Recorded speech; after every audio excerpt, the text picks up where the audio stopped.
Hello, everybody. Welcome back to another episode of The Hard Truth.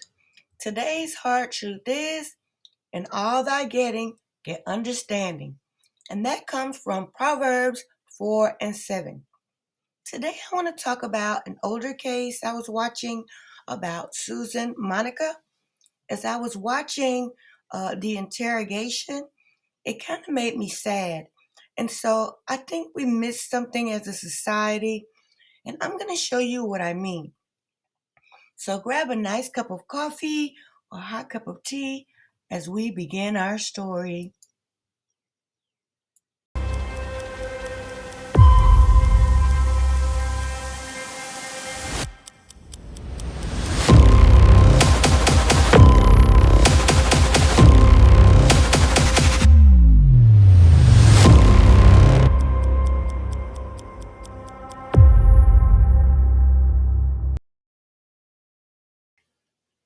Stephen Buchanan was born in 1948. Upon discharge from the U.S. Navy, he transitioned to life as a woman, Susan Monica, and as Susan purchased 20 acres of land in Weimar, Oregon. He did business and established a farm. Okay, Susan would hire work hands to come live and work on the farm. In January of 2014, the police brought Susan in for questioning. I won't go into every detail of this case, but rather I only want to speak about what I learned.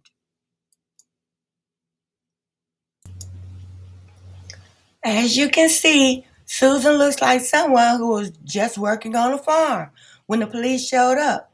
Okay, her clothes are pretty much filthy, and she told the detectives since her hair fell out, she had stopped bathing and grooming herself. So we know that her self esteem and self worth was at rock bottom by the time she ended up in this interrogation room.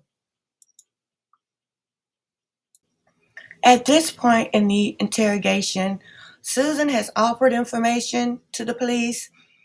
He's finally gotten around to offering her something to drink, some water or soda, and she starts to feel a little less stressed. So she wants to take that dirty sweatshirt off because there's a shirt up under it.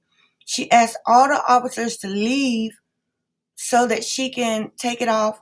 She doesn't want them to see her head with the hat off. Okay, she's left her wig at home, and she doesn't want anybody to see. She's that self-conscious about the hat on top of her head. Okay, watch this. We need table. Seems to be doing it here or somewhere. Yeah, Okay. Sure. I'm Chris. Hello, Chris. Can all three of you go outside for just 5 seconds? Okay. Yes. Let's. There's a plug right behind Okay. here. Just 5 seconds. Sure. Can I have this pen, please? Yeah, I'll take the jar. I'm gonna kill myself with it. No. Okay. Just 5 seconds, please. Okay. Susan is extremely self-conscious about her bald head, which is why she asked for everyone to leave the room while she took off her sweatshirt and adjusted her hat. I'll talk to you about the polygraph stuff. Okay. I'm just very very. Okay, she told them she was very self-conscious about not having any hair and walking without her hat on. And as soon as she continued to give tidbits of information, at some point she went to the bathroom on herself. And I guess there was some feces on the chair. I'm not even going to show that. Now, I know they smell all of that between that sweatshirt and her boots and stuff, but they let Susan sit in that feces while they pressed her for information. Okay? The detectives were so hot to get all of the confession, they forgot that, there was a human being sitting there. She told the polygraph man, why she asked him to leave out. And she told, before that they even got to that point, she told how losing her hair had affected her life.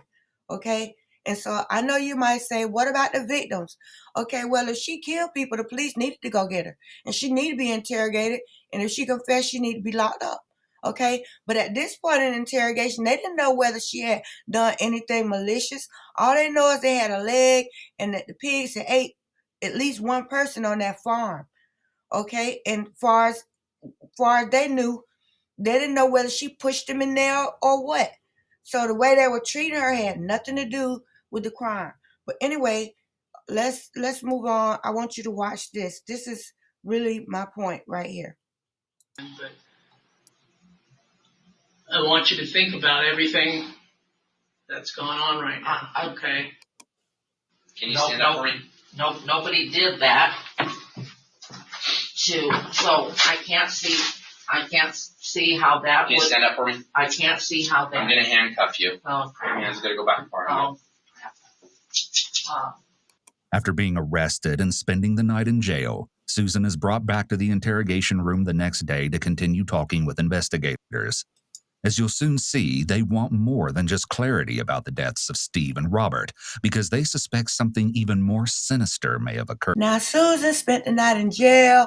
They're back in the interrogation room. The police want more information. They don't believe she just fell out with Steve and Robert. They want to say they caught a serial killer, okay? And so I think, and this is just my opinion, I think they should have let Susan wear her cap back into that interrogation room, okay?